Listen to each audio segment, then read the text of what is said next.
मसीह में प्रियो, सच की आवाज़ में मैं आपका स्वागत करता हूं।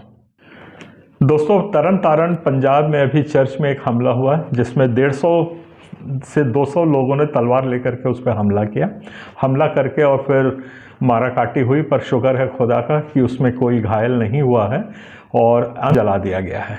हम इस घटना की बहुत कड़ी निंदा करते हैं, भर्त्सना करते हैं, और ये इसलिए हम आपके पास लेके आ रहे हैं इस बात को क्योंकि इसमें कुछ बहुत गैर जिम्मेदाराना बयान हमारे चर्च के ईसाइयों ने ही दिया है। तो उसको उजागर करने के लिए, और हमारा समाज जो छत्तीसगढ़ में है और बल्कि पूरे देश में है, उससे प्रभावित ना हो, हतोत्साहित ना हो, उसके भ्रम जाल में ना फंसे, इसलिए हम आज ये वीडियो लेकर के आपके पास आए हैं।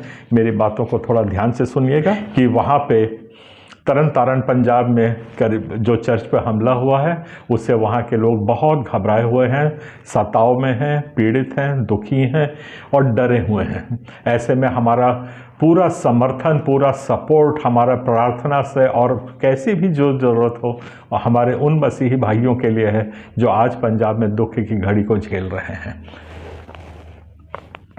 इसमें एक बहुत बड़ी बात, एक अच्छी बात ये उभर के आई है कि मैं और यहाँ से अपने छत्तीसगढ़ क्रिश्चियन फोरम की ओर से वहाँ के मुख्यमंत्री माननीय भगवत मान जी को बहुत धन्यवाद देना चाहता हूं कि कानून ने वहां पे अपना काम किया है।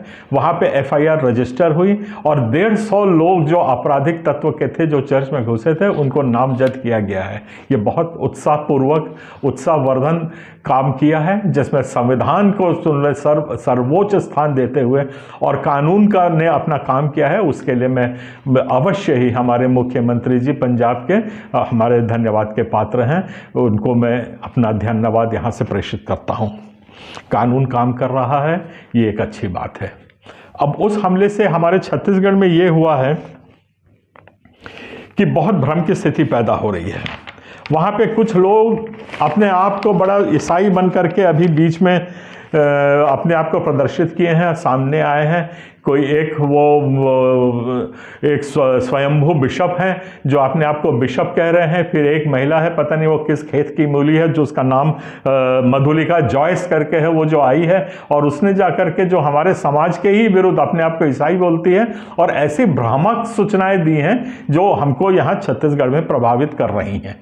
तो इसलिए हम ये सारे सवाल आज अपने समाज के सामने भी रख रहे हैं, अपने पंजाब के बिरादरी के सामने भी रख रहे हैं और उन तथाकथित धर्म गुरुओं से के सामने भी हम अपना ये सवाल उठा रहे हैं कि धर्म ग्रंथ जो हमारे गुरु ग्रंथ साहब जी हैं उनकी बेअदबी लोग कर रहे हैं कहीं पर, और अगर वो क्रिश्चियनिटी के नाम से हो रही है तो हम उसको कंडेम कर रहे हैं यहाँ। और उसके लिए हम लोग कई कमेटी बनाने की बात कर रहे हैं कि इस चीज को कंडेम करने के लिए, और जो मशरूम्स की तरह जो फेक प्रीस्ट्स और सो कॉल्ड चर्चेस या सोसाइटीज या NGOs चल रहे हैं जो कन्वर्जन कर रहे हैं या बेअदबी किसी भी धर्म की कर रहे हैं, चाहे वो सिख समाज हो या हिंदू धर्म हो या कोई और धर्म हो, तो उसको हमें रोकना है।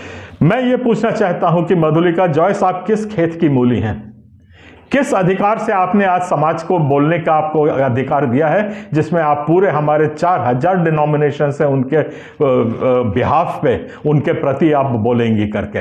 और आपके ज्ञान को देख करके हमें बड़ा दुख होता है और हंसी भी आती है और बहुत शर्मनाक बात है जिस किस्म से आपने आज हमारे समाज को, आज हमारे चर्च को, आप देखिए, ध्यान दीजिए कि आपने जितने भी बयान दिए हैं, मैं उसका एक सिलसिलेवार यहाँ पे मेरे TV स्क्रीन पे आएगा और इस TV स्क्रीन पे आपने जितनी बातें उठाई हैं उसके बारे में मैं आपसे सवाल पूछूंगा। सवाल नहीं, और आपने इतने गंभीर आरोप हमारे समाज पे लगाए हैं कि आपने जेल जाने का काम किया है।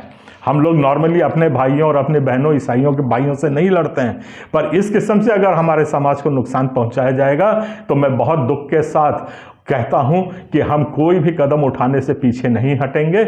हम अपने समाज पे किसी किस्म से आंच नहीं आने देंगे।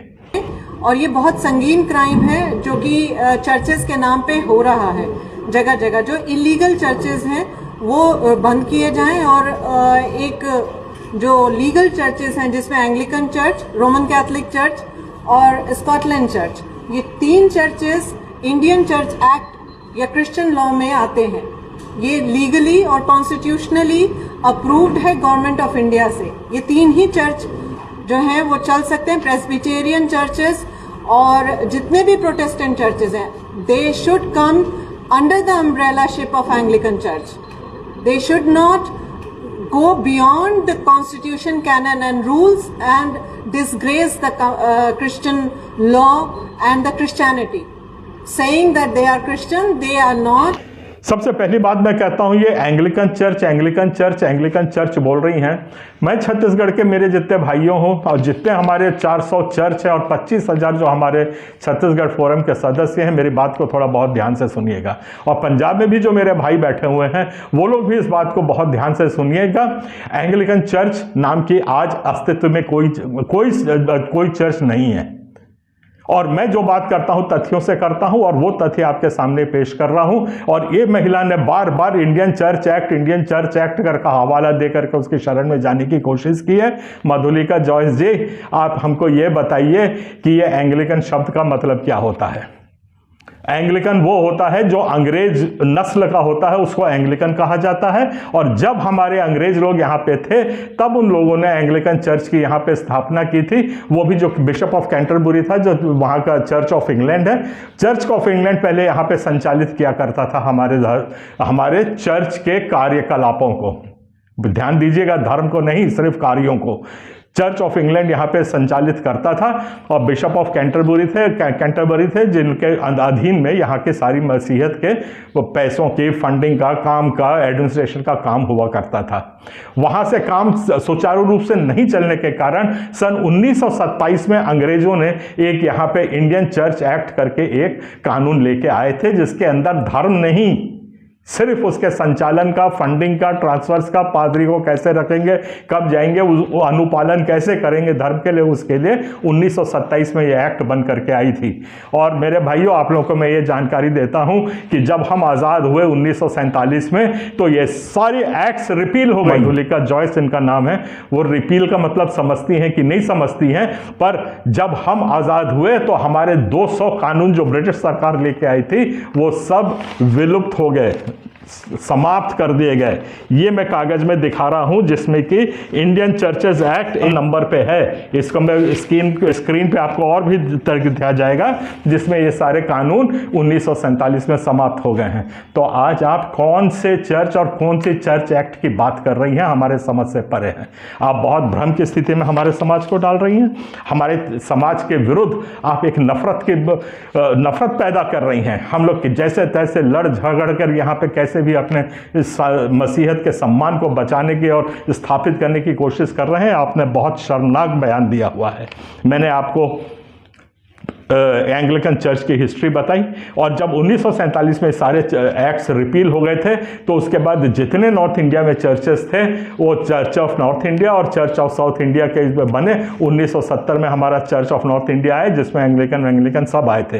ये कुछ असंतुष्ट लोग थे जो लोग अभी तक वो उसको एंग्लिकन का नाम गाते हैं। हम कोई अंग्रेज गोरी चमड़े के गुलाम नहीं हैं यहाँ पे। आज हम आज़ाद लोग हैं, हमारी मसीहत आज़ाद है, हम आज़ाद तरीके से सोचते हैं और अपने चर्च का संचालन करते हैं। और आपको ये भी बता दूं, हमें अपने धर्म का संचालन करने का पूरा अधिकार आप नहीं, या आपका चर्च नहीं, या एंग्लिकन नहीं, बाबा राव अंबेडकर उनका बनाया हुए संविधान ने हमको ये अधिकार दिया है कि हम अपने चर्च को अपने तरीके से संचालित कर सके।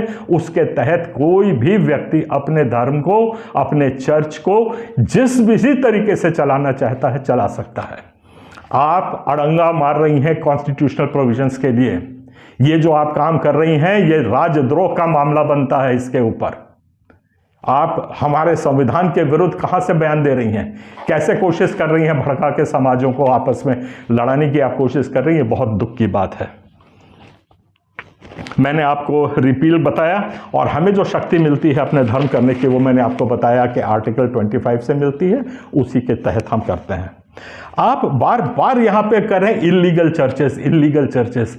ये चर्च की परिभाषा आप जानती हैं, बता सकती हैं? और लीगल चर्च क्या है और इलीगल चर्च क्या है। आप तो यहां तक जाके बोलेंगे अप्रूव्ड बाय द कॉन्स्टिट्यूशन, मतलब आपने कॉन्स्टिट्यूशन कभी देखा ही नहीं कि हमारा इंस्टीट्यूशन कॉन्स्टिट्यूशन क्या है।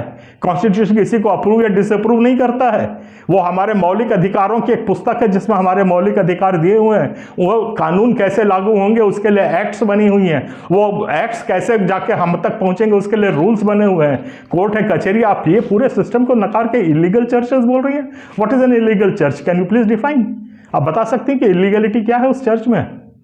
हम आर्टिकल 25, 28, 29 और आर्टिकल 22 के तहत हम अपने धर्म का, अपने स्वतंत्र विचरण का सब अधिकार को यूज करते हुए आज हम अपने धर्म का पालन अनुपालन कर रहे हैं और उसको आप नकार रही हैं। मतलब दूसरे शब्दों में आप कॉन्स्टिट्यूशन को नकार रही हैं, जो कि एक घोर आपराधिक कृत्य है। तो इसमें आप होशियार हो जाइए। आपने इलीगल चर्चेस का है तो आपके पास उसका, मैं जानता हूं कोई डेफिनेशन हो ही नहीं सकता आपके पास, ना उसकी कोई सफाई हो सकती है। ये बात तो मैंने इसलिए कही है कि हमारे भाई लोग, हमारी बहनें लोग जो मसीहत को मानती हैं और जिसके ऊपर पालन अनुपालन करती हैं, वो कहीं दिग्भ्रमित ना हो। आप किसी भी तरीके से अपना चर्च चला सकती हैं, आप किसी भी तरीके से अपने फेथ का अनुपालन कर सकती हैं, वो चाहे रोमन कैथोलिक के तरीके से हो, घुटने टेक के हो, मूर्ति से हो, बगैर मूर्ति के हो। आप उसमें कुछ शब्द जो है उसमें ऐड करना चाहती हैं तो आप कर सकती हैं। हम वेदों के कुछ ज्ञान उसमें आना कर सकते हैं तो कर सकते हैं। हम कुरान के कुछ हिस्से लगा करके नए तरीके से अपने धर्म को समझना चाहते हैं तो उसको समझ सकते हैं, कोई रोक टोक नहीं है। और आपको ये भी बता देता हूं कि धर्म के ऊपर विश्लेषण करने का अधिकार सुप्रीम कोर्ट को भी नहीं है। आप कैसे यहां पे इसके धर्म के ऊपर विश्लेषण कर रही कि हमारे क्रिश्चियनिटी में ये नहीं है और वो नहीं है। हु आर यू, आप कौन है ये सब बात करने वाले। इस तरह की जो फीस है वो एक एनजीओ तो कर सकती है, एक एनजीओ तो कर सकती है, क्योंकि एनजीओज इस तरह के काम करने के लिए बनी होती हैं कि वो किसी गरीब की मदद कर सके। पर किसी को हेल्प के नाते अगर आप कन्वर्ट कर रहे हैं तो वो गलत है, ऐसा नहीं होता है। Christian doesn't believe in miracles. करामात और चमत्कार की बात भी, चमत्कार नहीं होते हैं। और हमें दवाई ठीक करती है डॉक्टर की, मतलब ये तो कहना बिल्कुल ही गलत होगा कि हम दवा ना करें और सिर्फ चले जाएं किसी बाबा के पास में या प्रीस्ट के पास में कि जी पादी साहब आप हमें ठीक कर दो, तो वो नहीं होगा ऐसे जब तक कि आप उसको दवा नहीं करें। और ये कौन बिशप को बिठा रखा है, स्वयंभू बिशप को, जिसको यही नहीं मालूम है कि हमारी बाइबल क्या बोलती है। आप बोल रही हैं कि एनजीओ ही सिर्फ समाज सेवा कर सकते हैं। आपने मत्ती 10:8 पढ़ा है, ये हमारा विश्वास है। आपने नहीं पढ़ा होगा अवश्य, तभी आप ऐसी बात कर रहे हैं। और ये पता नहीं कैसे बिशप बन गए हैं जिनको यही नहीं मालूम है कि हमारे विश्वास क्या है। मैं मत्ती 10:8 की सिर्फ 2 लाइन आपको पढ़ के सुना रहा हूं। बीमारों को चंगा करो, ये यीशु मसीह ने आदेश दिया है। मरे हुओं को जिलाओ, कोढ़ियों को शुद्ध करो, दुष्ट आत्माओं को निकालो, तुमने सेत मेत पाया है सेत मेत दो। तो क्या हमारा चर्च आज अधिकृत नहीं है सेत मेत पाया है जो उसको सेत मेत देने के लिए? वो चंगाई करने का अधिकार नहीं रखता है क्या? और आप दूसरी तरफ से नकार रही हैं कि we don't believe in miracles. Who the hell you are to tell me that we don't believe in miracles?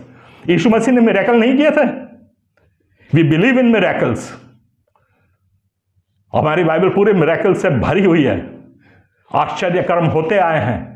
और आपको यहां बता दूं, छत्तीसगढ़ में गांव का गांव पे हमला हुआ है, जो के घर में मिरेकल्स हुए थे, प्रार्थना से जिनने चंगाई प्राप्त की थी, वो मरने को तैयार थे पर यीशु मसीह को छोड़ने को तैयार नहीं थे।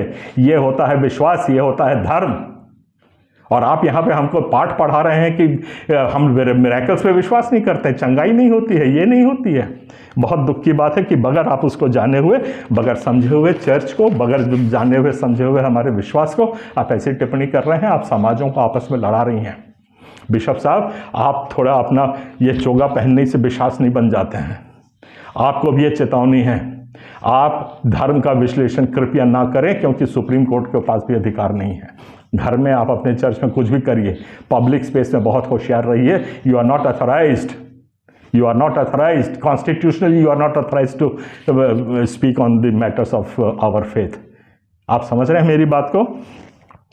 अब आपने और एक बात करी है कि कन्वर्जन इलीगल होते हैं। आपके पास एक का भी सबूत है क्या? एक का भी आपके पास कंप्लेंट है क्या कि इसने इलीगल कन्वर्जन किया है? और उसको आपने कोर्ट में जाकर के क्यों नहीं दिया? अगर हमारा कोई पादरी आज इलीगल कन्वर्शन कर रहा था तो आपने उसका जाकर के शिकायत क्यों नहीं की? एक कानूनी प्रक्रिया है। जब 150 वहां के लोगों जिनने हमला किया उसके ऊपर एफआईआर हो सकता है, तो जो हमारा पादरी गलत कर रहा है उसके ऊपर भी एफआईआर हो सकता है और होना चाहिए। पर आपको मैं बता दूं, हमारा कोई पादरी ऐसा गलत काम नहीं करता है। ये आप झूठे लांछन लगा रहे हो, आप टोटली झूठ के ऊपर आधार करके इस किस्म से हमारे पादरियों के ऊपर लांछन लगाई है। हम आपकी बातों की कड़ी निंदा करते हैं, भर्त्सना करते हैं और आपसे गुजारिश करते हैं कि आपने सब बातें जो कही हैं उसको वापस लीजिए, क्योंकि आप अपने घर में बोलती, अपने चर्च में बोलती, एक सेक्रेटरी एक चर्च की, पता नहीं उसके भी 200-400 मेंबर हैं क्या है, आप पूरे देश के ईसाइयों के बारे में बोल रही हैं। आपने फिर दूसरी बात बताई, वहां पे आपने लगाया है, आपको मैंने बता दिया कि चर्च इज फुल्ली ऑथोराइज्ड है। मेरे भाई जो आप सुन रहे हो, मेरे छत्तीसगढ़ के भाई और पंजाब के भाई, आपके पास बाइबल ने आदेश दिया है कि आप जाके चंगाई करो, सेवा करो बीमारों की। मैंने आपको मत्ती 8 पढ़ के सुना दिया और ऐसे कई इंस्टेंसेस हैं बाइबल में जहां पे हमको आदेश दिया क्या कि हम मानवता की सेवा करें। आप अपनी मानवता की सेवा करते रहिए। देयर इज नो इगेलिटी, कोई किस्म का कोई लीगल इलीगल चर्च नहीं होता है। ये सब आपको भरमाने की बात करी जा रही है, इससे आपको हतोत्साहित होने की जरूरत नहीं है। अपने विश्वास से बने रहिए, अडिग रहिए और बिल्कुल आप अपना काम करते रहिए, क्योंकि मैं जानता हूं परमेश्वर के पुत्र आप ही हैं और जिस दिन न्याय होगा उस दिन आप ही लोग सबसे आगे आएंगे। ये मैं पूरी तो विश्वास के साथ कह सकता हूं। तो आप लोग अपने काम करने से बिल्कुल डरिए मत। सताव आता है उसको आने दीजिए, जो कानूनी काम है वो होने दीजिए, जो कानूनी प्रक्रिया है वो होती रहे। हमारा पादरी भी कुछ गलत करता है, बिल्कुल आप उसके अगेंस्ट जाइए, उसको बोलिए, उसको समझाइए, पुलिस में उसका नाम दीजिए कि ये नहीं तक करना है। अपने को काउंसलिंग की भी जरूरत है। आप सीधा यहां पे तलवार वाला लेके खड़े हो गए, वहां पे फोटो खिंचा रहे हैं, सब कर रहे हैं। आप बार बार बोल रहे हैं कि चंगाई सभा एक भ्रम है, भ्रम है, भ्रम है। अरे मैं कहता हूं, आपने धर्मपाल जी की पिक्चर कोई देखी कि नहीं देखी? अमिताभ बच्चन की पिक्चर देखी है ना? वो शू करके हाथ मारता है, 10 लोग इधर गिर जाते हैं, 10 लोग उधर गिर जाते हैं। उसके ऊपर भी केस करिए। एक आदमी वहां आके अगर ड्रामा कर रहा है तो आपको क्या आपत्ति है? ड्रामा करना कोई आपत्ति है क्या? वो हमारा धर्म वरम नहीं है। वो यूज कर रहा है तो करे, वो जो बोल रहा है तो करे, उससे आपको क्या फर्क पड़ रहा है? आपसे पैसे मांग रहा है क्या? कि जो ठीक हो रहा है उससे वसूली कर रहा है क्या? अवैध उगाही कर रहा है क्या? अगर कोई वहां पे ड्रामा कर रहा है तो करने दो ना, आपके काहे को पेट में दर्द हो रहा है? आप उसको फेक एंड फॉल्स बोल करके, हु आर यू टू जज? वो तो बाइबल भी आपको बिल्कुल साफ बोला है, जज नॉट फॉर ये नॉट बी जज। आपको दोष मत लगाओ कि तुम पर भी दोष ना लगाया जाए। आप कौन होती है हम पे दोष लगाने वाले कि इलीगैलिटी कर रहे हैं और नहीं कर रहे हैं? वो अपना भरेगा, आप अपना भरेंगे, हम अपना जवाब देंगे, हम न्याय के दिन हम अपनी बात को करेंगे। So today I, being secretary of the church, condemn those fake groups or churches or priests or pastors or prophets, whatever they say themselves. They are so called and we do not appreciate and legalize them. So they should stop immediately their illegal work. And these are the criminal activities and government should take action against them. और बहुत गलत हो रहा है वो जो funding हो रही है वो बहुत गलत है। वो होनी नहीं चाहिए इस तरह की फंडिंग को। गवर्नमेंट ने, हमने उसको लिख करके गवर्नमेंट से बोला भी है कि इस फंडिंग को रुकवाया जाए, क्योंकि ये सब बहुत इलीगल फंडिंग्स हो रही है और इसके जरिए बहुत सारे इलीगल काम हो रहे हैं, जिसको कि गवर्नमेंट ऑफ इंडिया को कई बार ज्ञापन देने के बाद, being I Madhulika Joyce, several times home ministry and different ministries में मैंने अपनी complaints लिखी हैं. I can give the copies of those applications and complaints that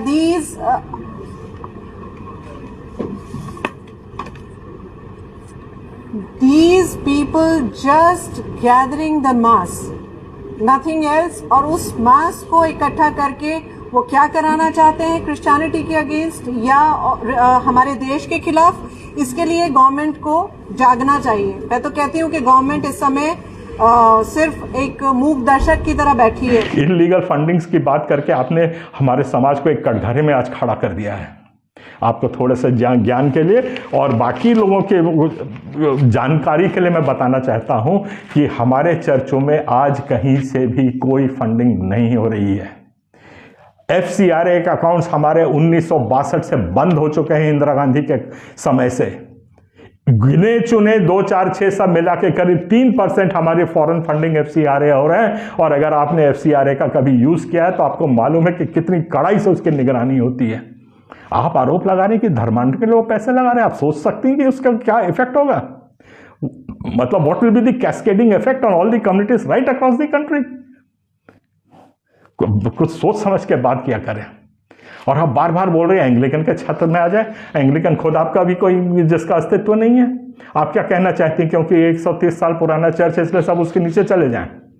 हमारे सब संत थोमा ने जो हमारा चर्च केरल में स्थापित किया था कि वो सब भी आकर के आपके एंग्लिकन चर्च के नीचे आ जाएं और आपके सेक्रेटरी के नीचे आके वहां पे वो आपका टोपी लगाए बिशप बैठा उसके नीचे आकर के सारे चर्च घुटने टेके, पूरे हिंदुस्तान के चर्च आकर के।